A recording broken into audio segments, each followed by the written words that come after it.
Hello and welcome back to another episode of Marvel Mad. I'm your host always, Dwayne the Captain Coffee, and we have another classic MCU review. And anything I can say first off is Wakanda forever. That chant became more than just a Marvel line, it became a cultural moment. And today we're diving into one of the most important and powerful films in the MCU, Black Panther, that was released in February 2018. And my lord, this film was just absolutely phenomenal. It just wasn't more. It was more than just a superhero movie. It was a global movement, and the world agreed. It ranked in a massive 1.35 billion at the box office, and it deserved every single penny because this film was breathtaking.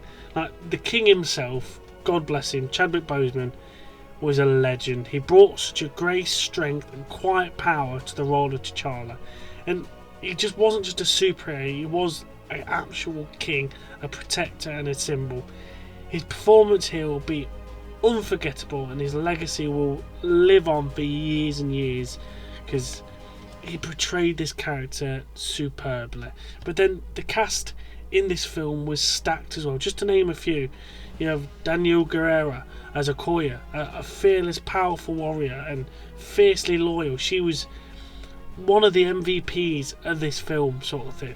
You have Martin Freeman returning back as Everett Ross, acting as a great bridge between Wakanda and the outside world, and fits right in after his actions from Civil War.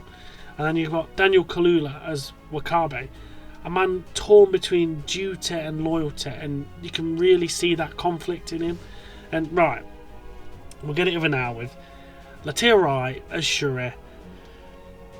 Brilliant, witty, clever, but I can say to you that in this, playing as that side character and T'Challa's sister, perfect, fits it really good, talking about all the technology and really smart and clever and stuff, but she just seemed to me personally better as a side character than that lot.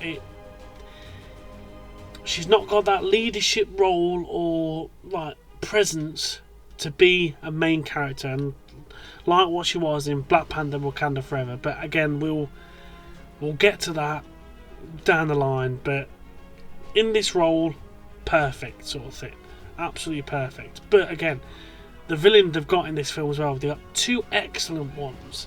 Now you've got Andy Serkis coming back as Claw, and again, straight up chaotic. We finally have the metal arm that he had. Well, he had the arm chopped off in Avengers Age of Ultron. Now we've got the metal arm in it, and that is just energy and just batshit crazy. It was just brilliant. But I am pretty gutted that he got killed off again so quickly. He could have been such a fun villain, for a Disney Plus series or something like that. I loved Claw, and it would have been really nice, but it did gut me that it got killed off so easily. But then we have Michael B. Jordan as Killmonger. Again, one of the best MCU villain portrayals to this day. It was just done so well. His motivations completely understandable. His pain really real. His anger is totally justified for what's happened. And that gold trim on his suit when he gets it, so damn cool. The throne battle as well was just amazing sort of thing. And it weren't just like a villain, like your superhero villain sort of thing. He was like a warrior with a vision. And obviously when he wins the throne battle and basically takes control, and he doesn't want to share any of the power with anybody else afterwards, and he gets he burns the heart-shaped herbs. He's not here to share any power with anybody. He wants all the power for himself forever, and that's it. So good in that lot. But then obviously later down the line, when T'Challa's not dead, and they do have that fight at the end sort of thing, even when T'Challa didn't want to kill him, but he had to be killed to be stopped. But even then, he still was willing to save him. But Killmonger's like, no, I just want to see the sunset, and then I'll rest in peace sort of thing. It was really good in that lot. And again, he's another one that, again, totally understandable why he gets killed, but I would have liked to have seen him just get defeated or arrested or something, because he'd have been again another really good character down the line in the MCU, just to bring back something like for your instances of Black Panther, Wakanda Forever sort of thing. But again, we'll get there. We'll talk about that eventually. But again, just like the world building in this film as well, it's just top tier MCU. It's like when MCU is at its peak sort of thing.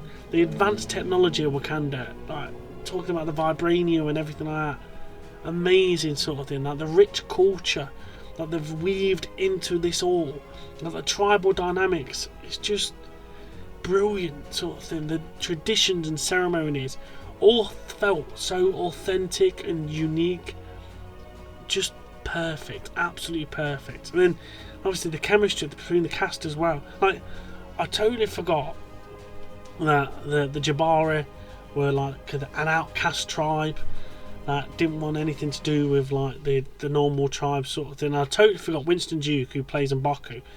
I totally forgot he was a part of that outcast tribe, and he's like so fearsome and like don't want to follow the rules and stuff. But by the end of it, and then going into obviously other films, he's just so unserious, but in the best way possible.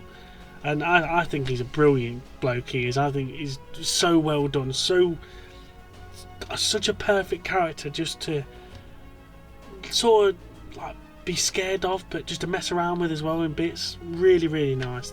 But as with most MCU films now, especially today, there was some unknown threads. Now I know it's only little bits, but you know what I'm like. I like to deep dive into these little things like that. Now, for a start off, whatever happens to that Wakanda Outreach Centre, like T'Challa's setting it all up and everything in that neighbourhood, but it was never really mentioned again. I thought they might have mentioned something or referenced it or just something or another, just to know it's still there, it's working fine and functioning really well. Nothing at all. And then obviously the White Wolf name drop as well to Booker. Like, were they planning on having Bucky be named the White Wolf eventually down the line, or was he in a change sort of character to, instead of the Winter Soldier, he was the White Wolf? It was just really unusual why they name dropped it there, but never really come up with anything else again after that. It might have just been me, but I don't know. It was just them unusual parts for me. It was really weird sort of thing. But then we have the post-credit scene of T'Challa standing before the UN and declaring that Wakanda's going to open its like territories to the world and share the stuff that they know. And that's just not superhero stuff. That is like leadership and leaving a lasting legacy of Wakanda and the Black Panther, which again is so good. And it's really gutting that we lost that amazing man, and it just makes you wonder what we could have done with him going forward in the MCU.